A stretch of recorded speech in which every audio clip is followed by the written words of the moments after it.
Je m'appelle Olivia. Quand j'avais 16 ans, mes parents disaient qu'ils voulaient que toute la famille prenne des vacances reposantes, juste nous trois. Pas de petits frères, pas d'appel professionnel, pas de distraction. Je pensais qu'ils plaisantaient. Mais quand ils ont réservé des billets pour l'Italie, je les ai crus. Ce sera un nouveau départ, a dit ma mère, sa voix légère comme l'air, même si ses yeux n'ont pas rencontré les miens. Je n'étais pas une fille parfaite. J'ai échoué en sciences, j'ai participé à des engueulades avec mes camarades de classe et j'ai été convoqué au bureau du directeur à plusieurs reprises. Mais je n'aurais jamais imaginé que ce seraient des raisons suffisantes pour qu'il m'expulse du pays et disparaisse ensuite. Au début, le voyage ressemblait à une carte postale de vacances typique, Rome rayonnante de soleil doré, rue pavée, glace fondant sur la langue. Nous avons pris des photos à la fontaine de Trévi. Ma mère m'a serré doucement dans ses bras pendant que mon père tenait la caméra, comme si nous étions véritablement une famille essayant de guérir de vieilles blessures. Je voulais le croire. Je l'ai vraiment fait. Ce matin-là, nous avons pris le petit déjeuner au café en contrebas de l'hôtel. Papa a commandé son expresso noir habituel. Maman choisissait une pâtisserie et portait son rouge à lèvres rouge brique, celui qu'elle n'utilisait que lors d'occasions spéciales. Je me suis assis en face d'eux, mangeant et envoyant des SMS à mon meilleur ami à la maison. C'est bon. Je pense qu'ils essaient vraiment. Puis ma mère m'a regardé et m'a dit, à peine plus fort qu'un murmure, allons nous promener, ramassons quelques souvenirs. Juste 15 minutes. J'ai hoché la tête, sans réfléchir à deux fois. Mes 15 minutes se sont transformées en 1 heure, puis 2, puis 3. Pas de SMS, pas d'appel. Personne n'est revenu. Je suis tombé sur les noms de mes parents à la réception. Le réceptionniste parut confus, puis dit, ils sont partis ce matin. Je me suis figé. J'ai couru à l'étage et j'ai frappé à la porte de la chambre d'hôtel, mais ma carte électronique ne fonctionnait plus. Un membre du personnel a aidé à l'ouvrir. À l'intérieur vide. Pas de bagages, pas de vêtements, pas un seul signe indiquant que j'y avais jamais appartenu. Mon téléphone était mort. Je n'avais ni passeport, ni argent liquide. Même mon petit sac à dos, mon compagnon constant, avait disparu sans que je m'en aperçoive. Je me suis effondré dans le couloir, les mains tremblantes et le cœur battant. Chaque appel à mes parents aboutissait directement sur la messagerie vocale. Je n'arrêtais pas d'envoyer des messages frénétiques après l'autre, où es-tu? Est-ce une blague? Je panique vraiment. Pas de réponse. Cette nuit-là, j'ai dormi sur un banc à la gare. Le vent venant des rails était vif et froid contre mon visage. Chaque sifflet de train résonnait comme un coup dans le silence. J'avais imaginé de nombreux scénarios horribles dans ma vie, mais jamais celui-ci, mes propres parents me laisseraient derrière eux dans un pays étranger. Le lendemain matin, j'ai trouvé une petite note pliée dans la poche de ma veste, écrite de l'écriture familière de ma mère, tu as 16 ans, assez vieux pour survivre. Aucune excuse, aucune explication, juste une phrase. Froid, définitif et résonnant dans ma tête comme le dernier claquement d'un fil auquel je m'accrochais. Je ne savais pas où j'étais. Je ne savais pas où aller. Tout avait disparu, non pas dans un cauchemar, mais dans un moment douloureusement réel. Et j'ai réalisé qu'ils ne m'avaient pas simplement laissé derrière eux. Ils m'avaient effacé de leur vie. Je ne me souviens pas combien de temps j'ai marché après avoir quitté l'hôtel, juste que mes pieds me brûlaient, mes yeux me piquaient d'épuisement et mon estomac criait pour quoi que ce soit. J'ai erré dans les rues pavées de Rome, me glissant dans les ruelles étroites pour éviter les regards des étrangers. La nuit est tombée rapidement, plus froide que ce à quoi je m'attendais. Pas de couverture, personne, juste un banc de pierre sous la devanture au volet d'un magasin. Je me recroquevillai, les bras enroulés autour de mon ventre, essayant de ne pas pleurer, mais les larmes coulèrent quand même. Chaque klaxon, chaque pas me faisait tressaillir. Je n'avais jamais ressenti une telle peur. Pas la peur du noir, mais la peur de n'appartenir à nulle part. Le 3e jour, la faim avait rendu tout goût amer. Je suis passé devant une petite boulangerie au coin de la Via Marulana. L'odeur de la farine à pâtisserie et du beurre fondant envahissait chaque cellule de mon corps. Je me suis arrêté. Un plateau de baguettes fraîches reposait sur le rebord de la fenêtre, probablement laissé refroidir. Je ne pensais pas. Ma main se tendit rapidement et sournoisement. J'espère juste en attraper un avant que quelqu'un ne le voie. Mais une autre main attrapa mon poignet en premier. Je me suis figé. Vous essayez de voler? La voix était basse, ferme, pas de colère, pas de réprimande. Je me suis retourné lentement. Une femme d'une 60aine d'années, cheveux blancs comme neige, attachés en chignon, tablier tacheté de fleurs, se tenait devant moi. Elle m'a regardé droit dans les yeux, comme si elle pouvait lire tout ce que je ne disais pas. Je n'ai rien dit. Je ne pouvais pas affamer, j'acquiesçais à peine, comme si trop bouger risquait de me briser. Tu prends du pain, tu laves des plateaux jusqu'à ce que je puisse y voir mon reflet. Je n'en croyais pas mes oreilles, mais elle ne plaisantait pas. Elle a déverrouillé la porte et m'a fait signe d'entrer. Elle s'appelait Martha. Elle était propriétaire de la boulangerie depuis plus de 30 ans. Pas de mari, pas d'enfant, juste un vieux four, un chat vieillissant nommé Espresso et des mains durcies par la farine et le feu. Cette nuit-là, j'ai frotté près de 20 plaques à pâtisserie recouvertes d'huile et de miettes brûlées. L'eau était glaciale. Le nettoyant au vinaigre collait à ma peau. Mais je ne m'étais jamais senti aussi reconnaissant. Assez bien, a dit Martha lorsque j'ai terminé le dernier. À l'étage, dernière pièce au bout du couloir, vieux matelas, couverture fine. Pas luxueux, mais mieux que la rue. Je restais silencieux, voulant lui demander pourquoi elle avait fait cela, mais elle était déjà revenue à sa patte qui levait. La pièce était minuscule et contenait à peine un lit, un bureau et une lampe jaune vacillante. Je me blottis sous la couverture décolorée. Pour la première fois depuis des jours, j'ai dormi. Pas de sifflet de train, pas de sensation de faim, pas de peur d'être oublié. Le lendemain matin, Martha cuisinait déjà avant le lever du soleil. J'ai senti une odeur de café. Je suis entré dans la cuisine et avant que je puisse parler, elle m'a placé un croissant chaud dans la main. Mangez, puis apprenez à façonner la pâte. Elle ne m'a jamais posé de questions sur mon passé, ni pourquoi j'étais seul. Peut-être qu'elle le savait déjà. Ou peut-être a-t-elle compris qu'il valait mieux laisser certaines questions sans réponse. Jour après jour, j'ai appris à sentir quand la pâte était parfaite. Se tordre le poignet, épousseter uniformément, jauger la chaleur du four à son bourdonnement. Martha n'enseignait pas avec des instructions. Elle enseignait avec des regards, avec des refontes, avec des corrections discrètes comme « ce serait mieux la prochaine fois ». Je ne savais pas combien de temps je resterais. Je ne savais pas ce que demain me réserverait. Mais dans cette petite cuisine, avec un chat qui miaule et la chaleur du four, j'ai commencé à croire que je pourrais survivre, peut-être même recommencer. Dans les premiers mois chez Martha S. Bakri, j'existais simplement. Mais une fois que la faim s'est estompée et que mes mains se sont adaptées à la farine et au feu, j'ai commencé à penser au-delà de la survie. Je ne pouvais pas rester éternellement une fille abandonnée. J'avais besoin de faire quelque chose pour moi-même, au-delà de moi-même, ou du moins de découvrir qui j'étais sans que personne ne me guide. Un matin, en sortant les poubelles derrière la boulangerie, j'ai trouvé un vieux sac à dos déposé près des poubelles. Pour une raison quelconque, je l'ai ouvert. À l'intérieur se trouvait un ordinateur portable fissuré, rayé partout, et le câble du chargeur effiloché. Je l'ai presque jeté jusqu'à ce que je me dise, et si ça fonctionnait toujours ? Je l'ai introduit clandestinement à l'étage, j'ai utilisé du ruban adhésif de cuisine pour maintenir le chargeur ensemble. 3 jours plus tard, après de nombreuses tentatives infructueuses, l'écran s'est allumé faiblement, lentement, mais il s'est allumé. Ma première lampe fabriquée par moi-même. J'ai utilisé le Wi-Fi gratuit du café voisin, debout près de la fenêtre pour recevoir le signal. Je ne savais pas ce que je cherchais jusqu'à ce que je trouve un site gratuit de préparation au GED. Je me suis inscrit. Le jour, je cuisinais, récurais, servais. La nuit, je m'accroupis près d'une petite fenêtre du 3e étage, réapprenant les mathématiques, lisant l'histoire américaine dans un anglais qui me semblait désormais étranger. Je griffonnais des formules de chimie au dos des boîtes de pâtisserie, en les soulignant avec des stylos à encre empruntés à Martha, qui ne me demandait toujours pas pourquoi j'étudiais. Tant que vous essayez, a-t-elle dit un jour en coupant des pommes pour une tarte, ça suffit. Près d'1 an plus tard, j'ai passé le GED. Le test s'est déroulé dans un petit centre communautaire, à 2 trajets en bus de la boulangerie. J'ai réussi. Pas parfaitement, mais suffisamment pour prouver que je pouvais faire plus que survivre. Je ne sais pas pourquoi je suis devenu obsédé par les affaires.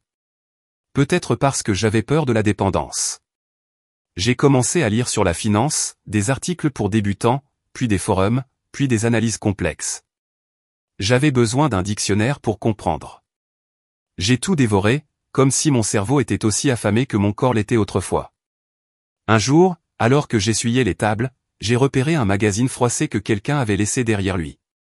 La couverture disait « Une petite start-up italienne se restructure pour croissance mondiale ». Je n'ai pas tout compris, mais j'ai vu un petit code boursier en bas.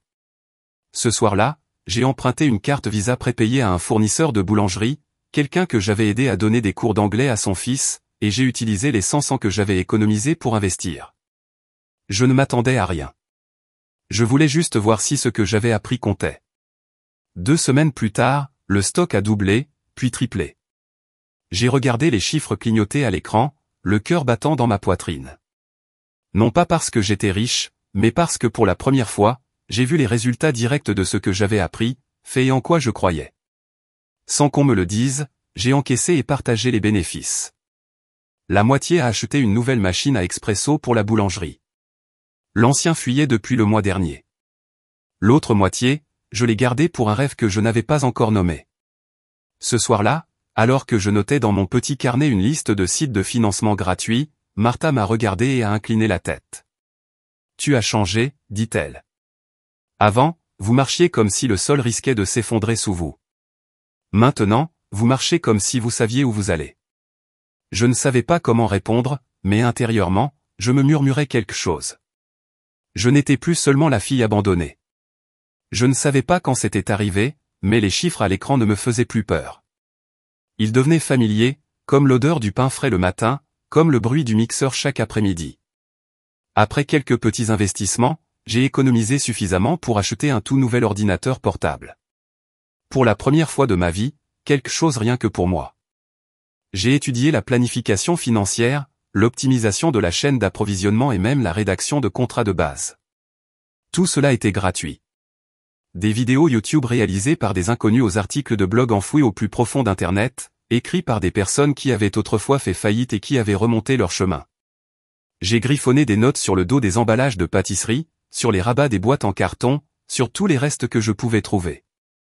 Un soir, après avoir aidé Martha à fermer le magasin, je me suis assis devant la nouvelle machine à expresso, le cadeau que j'avais secrètement commandé avec le profit de mon deuxième investissement.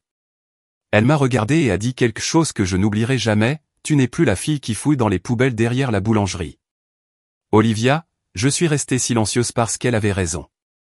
À l'âge de 19 ans, j'ai enregistré ma première licence commerciale sous le nom de Livia Consulting.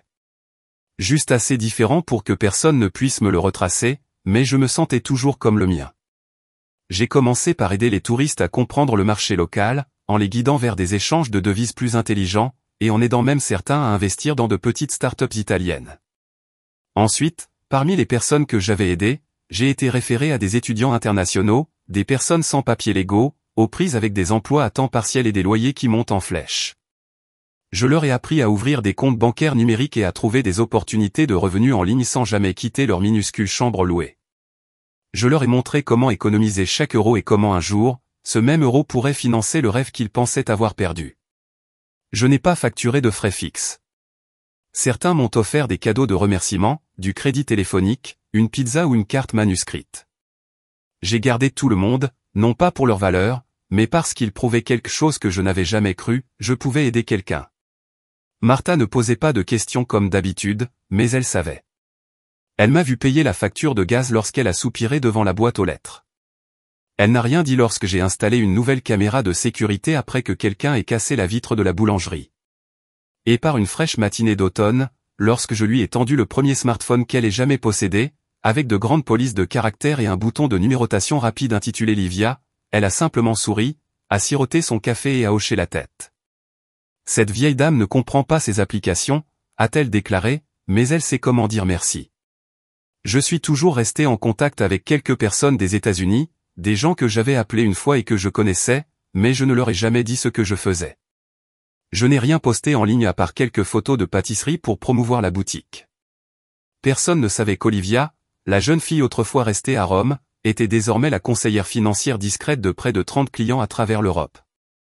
J'ai commencé à envoyer de l'argent aux États-Unis, non pas à ma famille, mais à des centres d'aide à la jeunesse de l'Ohio, l'État dans lequel je vivais autrefois. Chaque mois, je choisissais un programme différent. Un camp d'été sur les compétences de vie, un cours de codage gratuit, un groupe de santé mentale pour les adolescents rejetés par leur famille. Je n'ai jamais mis mon nom. Je viens de signer pour quelqu'un qui a survécu. Un jour, Martha m'a trouvé affalé sur le comptoir, entouré de papiers financiers et de feuilles de calcul éclatantes. « Qu'est-ce que tu construis ?» elle a demandé. J'ai levé les yeux et j'ai souri. Pour la première fois, vraiment, un endroit pour des gens en qui personne ne croit. Pour recommencer. Elle m'a regardé longuement, puis a dit doucement, « Alors n'oublie pas de commencer par toi-même. » Cette nuit-là, je me tenais devant la boulangerie fermée, regardant le lampadaire projeter sa lueur sur le trottoir de pierre. J'ai compris plus clairement que jamais. Je n'étais plus une note de bas de page supprimée dans l'histoire de quelqu'un d'autre. J'écrivais le mien.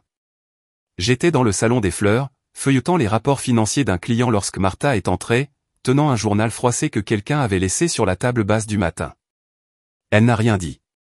Elle l'a simplement placé sur le comptoir en acier inoxydable et a tapoté sur une petite case dans le coin inférieur droit de la section immobilière. Je me suis penché. La faible lumière frappa l'inscription en gras, « Propriété saisie au terrain au bord du lac, Westwood, Cincinnati, Ohio. Vente aux enchères à la fin du mois. » J'ai regardé de plus près l'adresse. Chaque chiffre, chaque lettre avait du poids. J'avais écrit cette adresse sur des centaines de formulaires scolaires. Je connaissais chaque fissure de la route devant cette maison. Chaque charnière grinçante qui gémissait au vent. C'était la maison que mes parents avaient achetée après m'avoir abandonné à Rome. Celui que j'avais vu sur des photos publiées en ligne avec de fausses légendes telles que « Nouveau départ, reconnaissant pour la paix que la vie nous a donnée ». Maintenant, cette maison était sur la liste des personnes saisies. Je suis resté assis en silence, non pas parce que j'étais triste, mais parce que d'une manière ou d'une autre, le monde venait de me rendre une clé que je pensais perdue à jamais. Une clé de quelque chose qui ne s'était jamais vraiment fermée. « Qu'est-ce que tu vas faire ?» a demandé Martha, les yeux perçants comme si elle pouvait voir à travers moi. Je n'ai pas répondu tout de suite. Mais ce soir-là, alors que le four était éteint, j'ai ouvert mon ordinateur portable et j'ai commencé à faire des recherches sur les enchères. Personne ne pouvait savoir qui j'étais vraiment. S'il me reconnaissait, tout s'effondrerait. Je me suis inscrit à la vente aux enchères auprès de Livia Consulting en utilisant des documents parfaitement légaux. Le compte professionnel était prêt. Les fonds étaient prêts. Pas grand-chose pour les riches, mais suffisant. Après 3 ans d'investissement prudent, tout s'est arrangé tranquillement. J'ai réservé mon vol vers les États-Unis pour la première fois en 4 ans. Lors du vol de correspondance Rome-New York, je n'ai pas dormi. J'ai juste regardé par la fenêtre où les épaisses couches de nuages ressemblaient à un pays étranger. Je pensais que je ne reviendrais jamais. Mais j'ai compris maintenant que cela ne reviendrait pas. Il revenait avec un rôle différent. Je suis arrivé à Cincinnati par un matin glacial du début de l'hiver. La vente aux enchères s'est déroulée à l'extérieur, sur un parking situé à l'extérieur du bâtiment administratif du comté. Les gens se tenaient en petits groupes, manteaux épais, pagaies numérotées, documents à la main. Je portais un costume gris anthracite, les cheveux attachés, des lunettes à fine monture. Personne ne m'a regardé 2 fois. Martha se tenait à côté de moi, calme comme un arbre stable. Quand je me suis penché pour murmurer un numéro, elle a levé la pagaie à temps, sans hésitation. Le prix a grimpé plus vite que prévu. Un homme d'âge moyen, probablement un courtier, a continué à enchérir. Chaque fois que Martha augmentait notre numéro, il jetait un coup d'œil dans notre direction, confus par les 2 femmes inconnues. Je n'ai pas cligné des yeux. Lorsque le marteau du commissaire-priseur est tombé et a annoncé « Vendu au numéro 162 », je n'ai pas souri. Je n'ai pas expiré. Je viens de regarder la confirmation imprimée de l'imprimante mobile. L'adresse qu'ils considéraient autrefois comme leur chez-soi, aujourd'hui gérée par une entreprise que j'ai construite à partir des décombres qu'ils ont laissés derrière eux. Je n'ai ressenti ni victoire ni vengeance. Ce que j'ai ressenti, c'était une fermeture, comme si j'avais enfin fermé une porte que j'avais autrefois trop peur pour franchir. Nous avons quitté le parking en silence. Ce n'est que lorsque nous étions dans la voiture que Martha a parlé. Vous auriez pu vous en aller, mais vous l'avez regardé dans les yeux. C'est la différence entre courir et continuer. Je me tournai vers elle. Ses yeux contenaient de la tristesse, mais pas de peur. Peut-être parce qu'elle a compris tout comme moi. Parfois, pour être vraiment libre, vous devez retourner à l'endroit qui vous a enfermé et déverrouiller la porte vous-même. J'ai hoché la tête. Et je savais que le plus dur ne faisait que commencer. La réunion était prévue dans une petite agence immobilière de la banlieue de Cincinnati, du genre de celle utilisée pour signer des actes ou renégocier des contrats de location. Je l'ai choisi exprès, calme, privé, sans regard curieux ni voix bavarde. Tout avait été arrangé par l'intermédiaire de mon avocat, le seul à connaître toute la vérité sur mon identité dans cette affaire. Je suis arrivé 15 minutes plus tôt, bien habillé, les cheveux en chignon haut, les lunettes filaires, pas de maquillage, mais une expression froide et posée. Je me suis assis seul dans la salle de conférence avec un verre d'eau, écoutant l'horloge qui tournait. Pas peur, juste silencieux, comme si je me regardais à nouveau, à 16 ans, recroquevillé dans une ville étrange, attendant une réponse qui n'est jamais venue. La porte s'est ouverte. 2 personnes sont entrées. Ma mère portait un cardigan beige et des lunettes de soleil surdimensionnées qui couvraient la moitié de son visage. Son menton était haut, toujours accroché à une élégance fanée, comme si elle avait le contrôle. Mon père traînait derrière, tenant un dossier en cuir usé, la tête basse, à pas hésitant.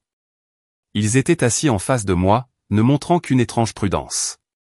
Ils ne m'ont pas reconnu. Pas la moindre hésitation, pas un geste familier. Pour eux, je n'étais que le représentant d'une entreprise qui avait acheté la maison dans laquelle ils vivaient. J'ai enlevé mes lunettes. L'instant s'étira comme une entaille dans l'air. Ma mère se raidit, les lèvres entr'ouvertes comme pour parler, mais aucun mot ne sortit.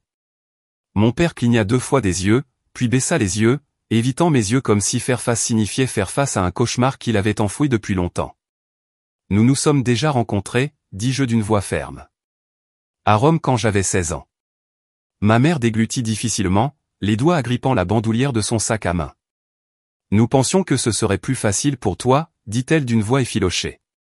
Nous pensions que si nous disparaissions, vous nous détesteriez moins. Je penchai la tête, réprimant un sourire amer. Au lieu de me dire au revoir, tu as choisi de disparaître complètement. M'a laissé dans un pays étranger. Pas d'argent, pas de passeport, pas de message sauf et assez vieux pour survivre. Point. Mon père ne voulait toujours pas lever les yeux. J'ai feuilleté l'acte et les fait glisser sur la table. C'est moi qui ai acheté la maison dans laquelle vous vivez. Les formalités administratives sont tout à fait légales. Vous avez 30 jours pour partir. Tu ne peux pas faire ça, murmura ma mère. Cette fois, il y avait de vraies larmes, mais je savais qu'elles n'étaient pas dues au regret, mais seulement à la peur. Ne peux pas? Je me suis penché en arrière. J'avais l'habitude d'attendre que tu reviennes pour moi, juste une fois, mais cela ne s'est jamais produit. Je n'ai plus besoin d'excuses. J'ai besoin de tourner la page. Martha entra immédiatement, tenant un dossier. Elle n'a rien dit, l'a simplement posé sur la table et m'a fait un signe de tête vif et calme. Nous enverrons le calendrier officiel du déménagement demain, dit-elle d'une voix plus froide que l'acier. Si vous avez besoin d'aide pour déménager, notre entreprise peut vous recommander quelqu'un. Ma mère secoua la tête, presque en sanglotant. Nous sommes une famille, Olivia. Je me suis levé. Une famille ne s'abandonne pas dans un pays étranger et ne s'en va pas comme si son enfant n'avait jamais existé. Vous avez fait votre choix, et maintenant j'ai fait le mien. Je suis sorti sans me retourner. Je n'avais pas besoin d'entendre un autre mot. J'avais vécu assez longtemps en silence pour savoir ceci, parfois, les mots n'ont pas besoin d'être longs, ils sont juste opportuns. Et je venais de récupérer la seule chose qu'il m'avait prise, mon droit de choisir. Moins d'une semaine après la réunion, j'ai commencé à voir mon nom apparaître sur les réseaux sociaux, non pas dans des félicitations, mais dans des messages venimeux de la personne même qui m'a donné naissance. Elle a été empoisonnée par l'argent et le pouvoir et est revenue pour voler la maison de ses parents. Nous voulions juste qu'elle grandisse forte. Nous ne nous attendions pas à ce qu'elle revienne comme une étrangère, froide et cruelle. Sous chaque message se trouvaient des centaines de commentaires. Certains étaient sympathiques, d'autres furieux, mais la plupart venaient de personnes que je n'avais jamais rencontrées, prêtes à juger une fille qui avait mis ses parents à la porte. Je n'ai pas répondu. Je n'avais pas besoin de gagner en ligne. J'avais juste besoin de gagner dans la vraie vie. Juste après qu'ils aient quitté la maison, à temps, sans un mot, j'ai commencé à tout rénover. La maison qui symbolisait autrefois la trahison devenait désormais la base de quelque chose d'autre. Un endroit sûr pour les filles abandonnées comme moi. J'ai renommé la maison Second Light parce que je pense que parfois la première lumière s'éteint trop tôt. Mais cela ne veut pas dire que c'est la dernière. J'ai repeint les murs jaunes usés dans un bleu doux et apaisant, je me suis débarrassé des meubles froids et lourds et je les ai remplacés par des canapés en tissu confortable, des lampes de chevet chaleureuses et des étagères d'occasion que j'ai récupérées dans les bibliothèques locales. Le panneau « Librairie Amour », qui était accroché dans le salon a été remplacé par une simple citation encadrée « Vous n'êtes pas fait pour être invisible ». La chambre principale est devenue un espace partagé. J'ai installé 2 lits superposés, chacun avec son propre petit monde, de nouveaux matelas, des oreillers moelleux et des coffres-forts pour les effets personnels.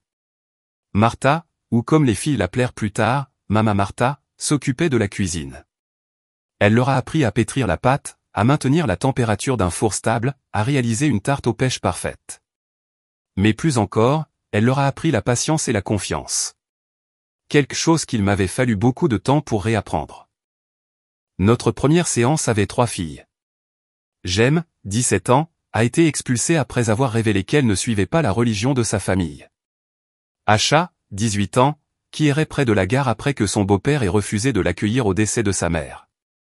Et Zoé, 15 ans, qui n'a pas dit un mot pendant la première semaine, s'est contentée de regarder le sol et a hoché la tête lorsqu'on lui a parlé. Je n'ai pas posé trop de questions. J'ai juste dit, si tu es ici aujourd'hui, alors tu mérites de rester. Nous dînions ensemble tous les samedis. Je n'ai pas autorisé les téléphones à table. Les mains tenaient des cuillères. Les bouches pouvaient sourire ou rester silencieuses si c'était ce dont quelqu'un avait besoin. Personne n'a été forcé. Mais peu à peu, les réponses courtes se sont transformées en histoires. Le silence a fait place au rire. Un jour, j'ai vu Zoé poser tranquillement une tranche de pain grillé de Martha sur le rebord de la fenêtre de Jem avec un mot plié, au cas où tu aurais faim ce soir. Je ne suis pas intervenu. Je me tenais juste dans le couloir, appuyé contre le mur, et je souriais doucement. J'ai continué mon travail de conseil en ligne. Une partie des revenus a été consacrée au fonctionnement de Second Light. Le reste a servi à financer des programmes de formation professionnelle et des cours en ligne pour les filles. Personne n'avait besoin de savoir d'où venait l'argent. Tout ce qu'ils avaient besoin de savoir était ici. Plus personne ne sera laissé pour compte. Chaque fois qu'une nouvelle fille arrivait, je l'emmenais à l'étage dans ce qui était autrefois ma chambre. Il avait été divisé en un bureau et un coin lecture. Je l'ai laissé s'asseoir, puis j'ai montré le panneau en bois au-dessus de l'étagère. Les mots ont été gravés à la main, nous ne promettons pas de remplacer votre ancienne famille, mais nous ne disparaîtrons pas. Puis je lui ai tendu une paire de pantoufles, un pyjama propre et lui ai posé une question, ce soir, tu préfères dormir ou parler? La réponse n'avait pas d'importance. Ce qui comptait, c'était qu'elle avait le choix. Je n'avais pas besoin de m'expliquer au monde parce que cette maison, les rires de la cuisine et les timides câlins matinaux de Jem étaient les seules réponses dont j'avais besoin. Je n'avais pas besoin de validation du passé. J'avais juste besoin d'en faire la base de quelque chose de mieux. Et maintenant, je l'avais. Cet après-midi-là, le coucher de soleil pénétrait à travers la grande baille vitrée derrière la cuisine, baignant tout d'or, du bord de la table aux cheveux de Zoé alors qu'elle pliait tranquillement les serviettes dans un coin. L'odeur des biscuits à la cannelle mêlée au rire à l'étage. Asha et Jem se disputaient la playlist de ce soir. C'était une soirée spéciale, le premier anniversaire de Second Light. Je me tenais près du vieux cadre de porte qui sifflait avec le vent les nuits glaciales lorsque j'étais l'enfant oublié. Maintenant, ce même cadre contenait une chaîne de petites lumières scintillant doucement la nuit tombée. Rien d'extraordinaire, pas de décoration tape à accent grave-l'œil, juste des choses qui appartenaient véritablement aux gens, pas aux apparences. Martha se tenait au comptoir, les manches retroussées, montrant à une nouvelle fille comment trancher des pommes en toute sécurité.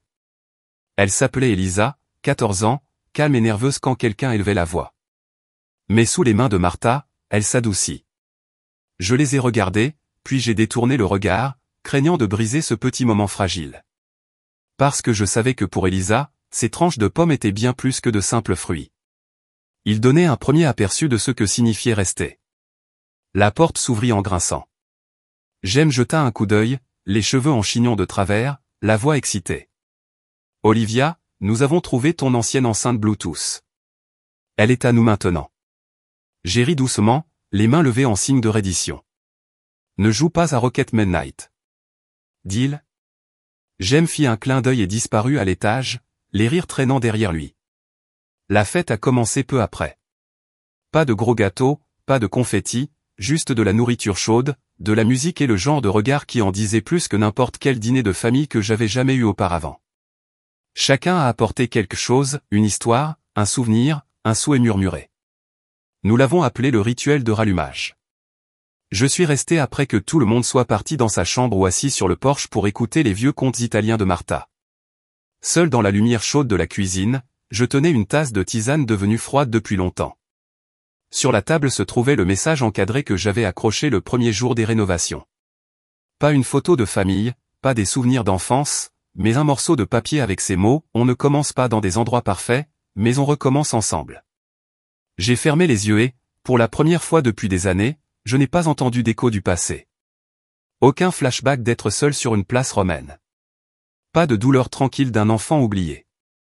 J'ai vu Elisa endormie sur le fauteuil, j'aime la recouverte d'une couverture, la cuillère toujours à la main. Acha alluma la lumière du couloir, projetant une douce lueur à travers la fenêtre.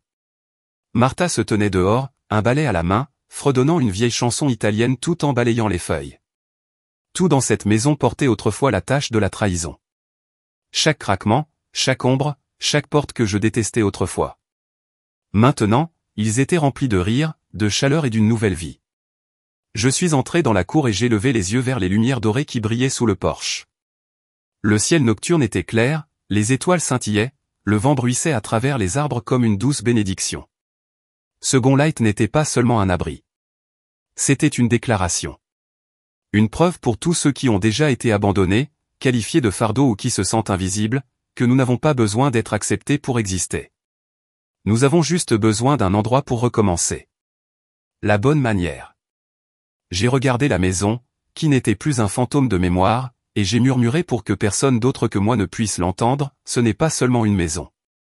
C'est ici que nous recommençons. Et cette fois, personne n'est laissé pour compte. L'histoire d'Olivia est la preuve que les blessures du passé n'ont pas besoin d'être cachées ou effacées. Ils peuvent devenir la base de quelque chose de significatif. D'une fille abandonnée dans un pays étranger, elle a choisi non pas la vengeance mais la compassion et l'action. Second Light est plus qu'une maison. C'est la renaissance des cœurs une fois brisés. Dans un monde plein de jugements, Olivia a choisi une guérison tranquille et a donné aux autres la chance de recommencer, tout comme elle le souhaitait autrefois.